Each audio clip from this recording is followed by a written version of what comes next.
There is only one Kirby Smart. We all know that to be true. But let's talk about the other SEC head coaches, and maybe let's compare them to Kirby Smart. As in, what percentage of the head coach that Kirby Smart is are each of these head coaches? We know that Kirby is above and beyond all of them, but we're going to create a little bit of a Kirby sliding scale here today on the Locked On Bulldogs podcast to discuss how much better our coach is than your coach. You are Locked On Bulldogs, your daily podcast on the Georgia Bulldogs, part of the Locked On Podcast Network, your team every day.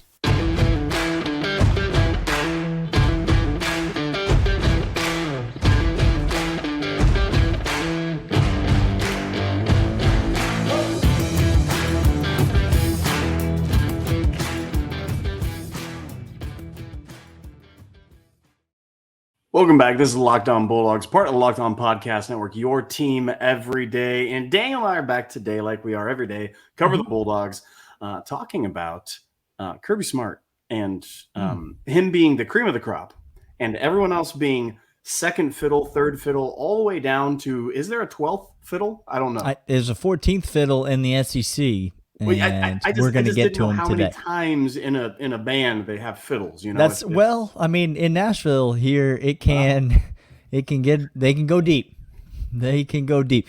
Kirby Smart, the envy of every program in college football. Every single program in college football would trade their head coach for Kirby Smart today. But let's just talk about how much poverty each of these other SEC programs find themselves in. What percentage of a Kirby Smart do they actually have? Thanks for listening, subscribing, downloading. Thanks for checking out the podcast on whatever platform you listen, audio, Spotify, Stitcher, Apple Podcast, wherever you get your podcast. Thanks for leaving us a rating and review on there. And thanks for checking out the YouTube channel over here. Drop us a comment and a thumbs up. Hit the bell, subscribe, all those things. That's great. Let's get into this, Clint. Where do you want to start in the SEC? Do you want to start in the East? Should we start in the West? Should we try to start at the bottom? Should we go to the top? I'm starting East. Let's stay East. Let's start people that we know, and let's go all the teams that we know more about. Daniel. Okay, we'll start with the East, and so I'm going to start you with Clark Lee at Vanderbilt. Now, again, we're going to go sliding scale. Describe zero, these people. Yes, 0% Kirby. And so an example of a coach that is 0% Kirby Smart would be your Dan Mullins of the world. These are your absolute clown shows. Like, have no similarities to Kirby. Would never even remotely be considered to work on Kirby's staff. That's your 0%, and then all the way up to 100% being the man himself, Kirby Smart. He's full Kirby, 100% Kirby. And so when you think about Clark Lee, it's hard. You have to disassociate the coach from the program a little bit, which is going to be an interesting thing here. Or do you? I don't know how you're going to do it. When you think about Clark Lee, Clint, what percentage Kirby Smart are you going to give him? I'm going to give him 15% Kirby, and there's only one reason I'm giving him 15. Wow. Here's why. He is beating on this drum and this drum alone. Okay. Vanderbilt is the best job in America. That's it. It's the best college position in America. He loves his alma mater, just like our man Kirby Smart. And thus ends the likeness. So I don't know. I probably give him that 15%. And then I would give him a solid defensive schematic comparison. I mean, I think he compares favorably to Kirby Smart in some schematic areas, and so I'd probably give Clark Lee a 20 to 22% Kirby Smart ranking. Let's go to another Tennessee program. Oh, here we go. Let's go to Josh Whipple of the University of Tennessee. What percentage Kirby Smart is old hoops a lot. Well, here's the deal. He doesn't care about defense, so that's out. It's tough to draw a comparison. That's out. He doesn't care about turnovers, doesn't care about clock management, doesn't care about the game flow. So those are out. Those are out. Okay. Doesn't care much about discipline on the team. So that's out. That's out. He seems to be very competitive and very aggressive. Okay, I like that. So I'm going to give him 20%. He is not Clark Lee. I'm going to give him 20 to 25%. Kirby Smart. Now, see, I might make a comparison to early Kirby Smart here, because I would argue, one could argue that early head coaching Kirby Smart didn't care about offense. You see what I'm doing here? I see what you're doing. You're doing the inverse. He's almost anti Kirby Smart in that way. I think he is, the intensity alone, I think gets him to a place where, obviously, to a Georgia fan, the intensity of Josh Heupel comes off corny, but to a Tennessee fan, the intensity of Kirby Smart, I'm sure, comes off corny as well. I'm going to give Heupel 40% Kirby Smart. I think he is not halfway there, but I do think he's making a reasonable effort to get there. I'm going to go to who I think is going to be your highest scoring person in the SEC East. Yeah. What are you going to do for old Mark Stoops down at Kentucky? Mark Stoops loves defense, loves ball control, loves being at Kentucky. Not his alma mater, but not his alma. He loves being at Kentucky. Loves controlling the game, shortening the game. I'm gonna give him. I can't even put him in 60. I'm gonna give him 59%. Over halfway though. Over halfway to Kirby Smart. Yes, he's over halfway. See, I'm going to ding Mark Stoops quite a bit because I don't think he cares enough about winning. I think Mark Stoops likes to do things his way, the way that Kirby Smart does. But the one thing Kirby Smart likes to do more than do things his way is win. And I think time and time again, Mark Stoops has sacrificed winning at the expense of doing things his way. And so I'm going to go right around 40% on Mark Stoops. He does care about the trenches a tremendous amount. Loves the trenches, loves offensive, loves defenses. We're going to come back. We're going to talk about the other side. We're going to talk about, we're going to finish up the East, but also get over to the West. But first, we'll let you about Built Bar. Built Bar is the tastiest protein bar on planet Earth. How do we know? We've tried them. Daniel and I have put them into our bellies, into our mouths. They are delicious. They are fantastic. They are great. They are high in protein. They are low in sugar. They are high in fiber. On-the-go meal replacement. The whole Daniel. You do it all with a Built Bar. All in one fell swoop. They have marshmallow type puffs. They have crisps. They do. I like those. The thing is quite remarkable. The absolute, I guess, width and breadth of just how diverse Built Bar is. They've got flavors coming out of flavors. They're introducing special new flavors all the time.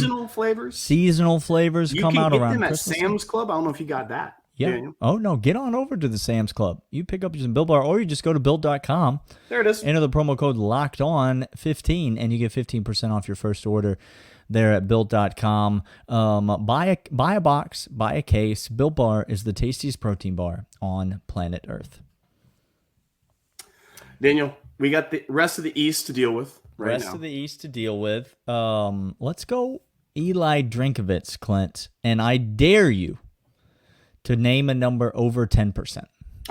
I was going to say 0, so... He might be 0% Kirby Smart. He's the antithesis. What Kirby is to coaching, the opposite end of the spectrum is, in fact, Eli Drinkovitz. And there's no question about it. Yeah, he's the closest thing we have to Dan Mullen in this league. He's not at Florida, so he's not as laughable and hateable as Dan Mullen, but Eli Drinkovitz 100% is 0% Kirby Smart. I will give you a name that's not 0% Kirby Smart. What do you think about Shane Beamer? Okay, here we go. Clint. Here's the deal. Take out the corny glasses and the vibe and all of that. Take that out. Okay. Loves winning, knows how to motivate his players. He does. Okay. It's not in the same way Kirby does. No. But I'm telling you right now, he knows how to motivate his He can players. get after it, though. He can get after it. He's recruiting. He is. He cares about recruiting. I'm going to say this. Higher than Stoops? I'm tempted to put him higher than Stoops because of what you said. This guy is really coming in for your heart. He's Shane Beamer. He's coming. He is coming hard. I'm going to give him 60. I'm going to give him 1% higher than Stoops. 60%. Shane Beamer, to me, is what people thought Kirby Smart was, which is the guy that's never going to get it done, but that's always going to try real hard. But it turns out that's not what Kirby Smart is. It's not what Kirby is. It might still be what Shane Beamer is, and so I'm gonna give him about 50%. Is about all I can give him. Clint, we can't. What about our boy down in Florida? We can't delay it any longer. What about Sunbelt King? Let's go Sunbelt Billy. He's not 0%. He's not 0. He's not Drinkovitz. He's not. I believe he does have some passion for recruiting. Sure. I believe that he does want to win.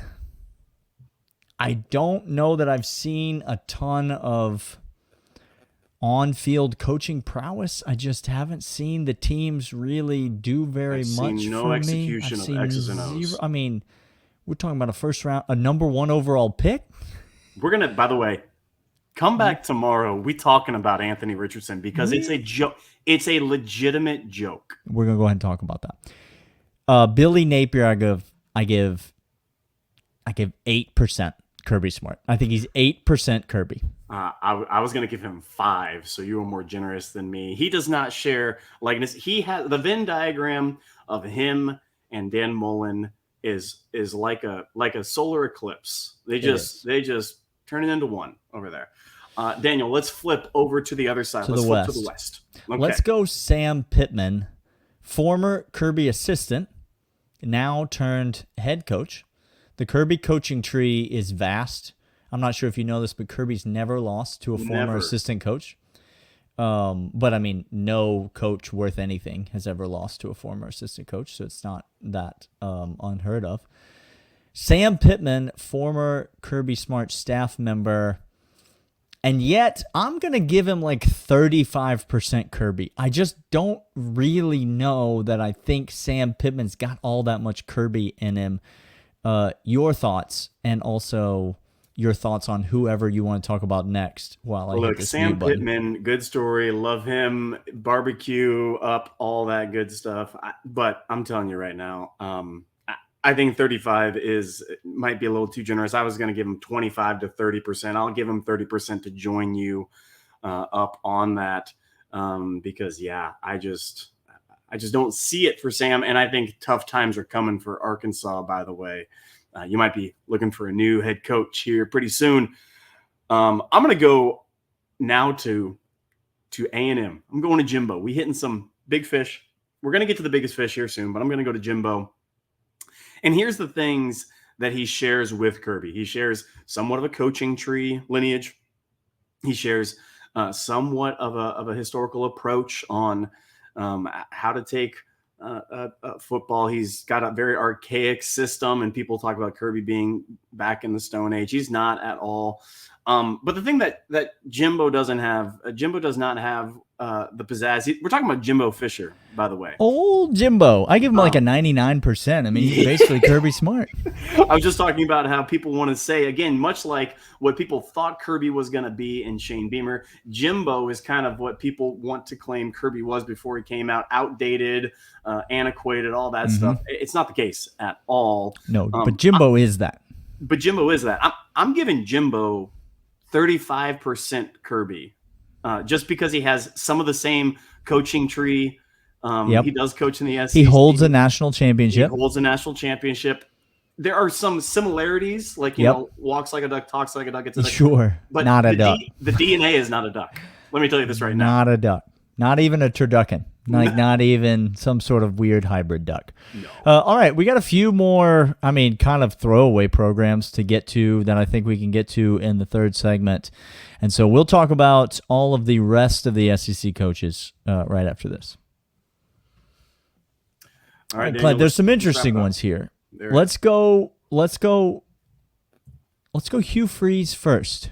Okay. Hugh Freeze, morally compromised. So not like Kirby there. Hugh Freeze has beaten Alabama before. So there you go. So there's something. He's got that. That's the whole reason Auburn hired him. So, there's that. Hugh Freeze is the guy that wants to be Kirby so bad that he's willing to do kind of whatever it takes to try to manufacture a Kirby-like appearance. But in reality, I'm going to say Hugh Freeze is no more than 45% of a Kirby Smart. Look, Hugh Freeze cares so much about winning that he is willing to just throw everything that he's known about laws or morals out the window. He's gone a little too far with that, and he's pulled it back a little bit. Yep. So cares about winning. I think the guy does get the most out of his players. People at Liberty loved him. Think he's a good ball coach. Think he's a good ball coach. He's coached from have you coached from a hospital bed in the booth? Oh no. Oh no. Oh, he's committed to the program. He's committed to the program. Not I was going to give him 40%. 40% likeness to Kirby. People are not going to like this one, but I'm just going to come out and say it. Here we go. Take away the self-promotion. Okay, which is a large percentage of this person. I'm not denying that. Take away the self-promotion. Okay. And I think Lane Kiffin is as close to Kirby Smart as we have in the SEC. I'm going to give him 70% Kirby. And I think that 30% is Lane Kiffin's ego, which Kirby has an equally large ego, by the way. It's just that Kirby doesn't feel the need to talk about it. He just beats you on the field. Lane Kiffin can't beat you on the field, and so he feels the need to talk about it and promote himself through the media. But a lot of the other things we've discussed about Kirby, a lot of those characteristics, Lane has them. These are two twins that came out of the womb, and one takes a little bit more dad's personality, and one takes a little bit more mom's personality. Yeah. Okay. Yep. Lane Kiffin and Kirby Smart, I'm convinced now, are actually friends. Oh, they are actually friends. I'm convinced I believe it. Actually friends. And if Lane would just shut his mouth, yep, and we didn't, he would be much more like Kirby. He is the closest. It's painful. I hear you, Georgia fan, because it's the program trajectory are two different things. These are different things, but there's a reason that Auburn should have hired this guy instead of Hugh Freeze, because this is the guy. All right, we got two more, Clint. It's SEC runner-up and SEC West champions. So who do you want to go to first, the SEC West runner-up or the SEC West champions? Let's go with the champs. We'll go to the champs. Okay, we'll go to the champs. Brian Kelly, second best current head coach in the SEC. I'm going to say it out loud. There it is. It's out there.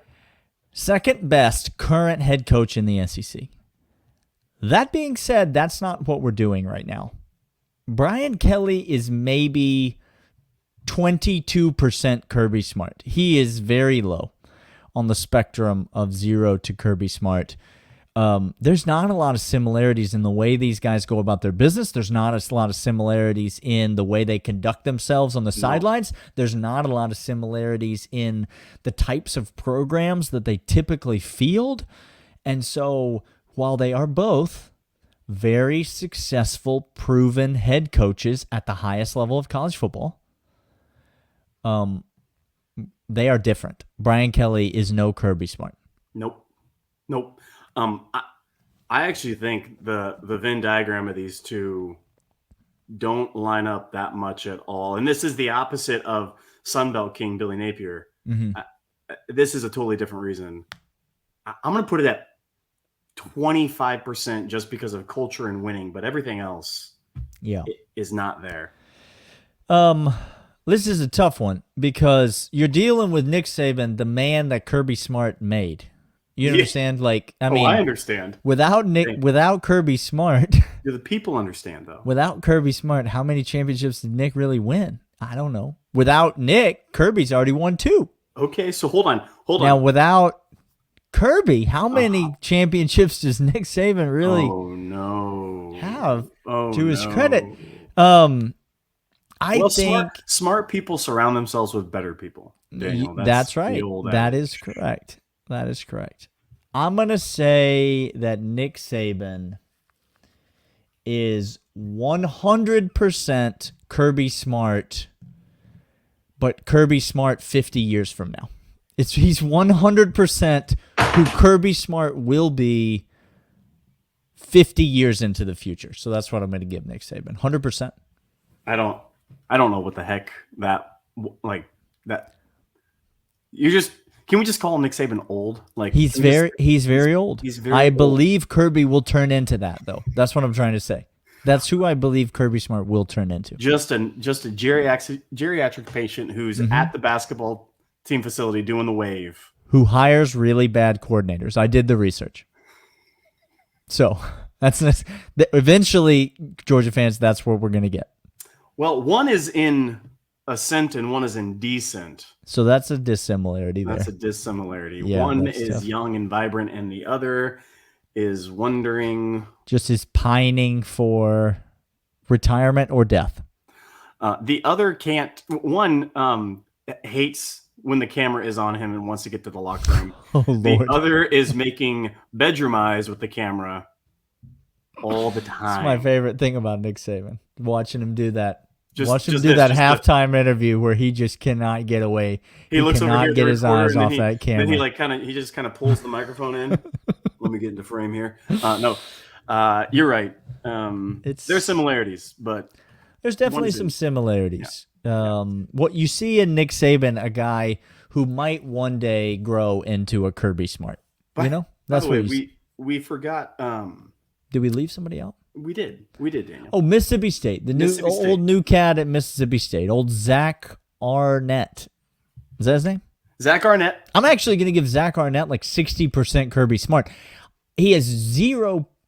All the 40% that he doesn't have is all the provenness and winning and running a program and all that.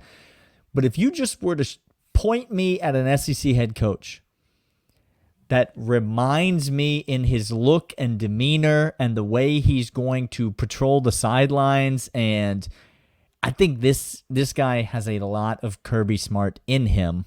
He's obviously a defensive guy, longtime defensive coach. Yep. And so he's got that going for him. I think the intensity is there. Yep.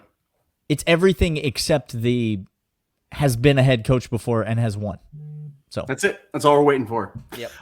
This has been Locked On Bulldogs, part of Locked On Podcast Network. Be back tomorrow to talk about Anthony Richardson and how ludicrous drafting is in the NFL. We will see you guys then. See ya.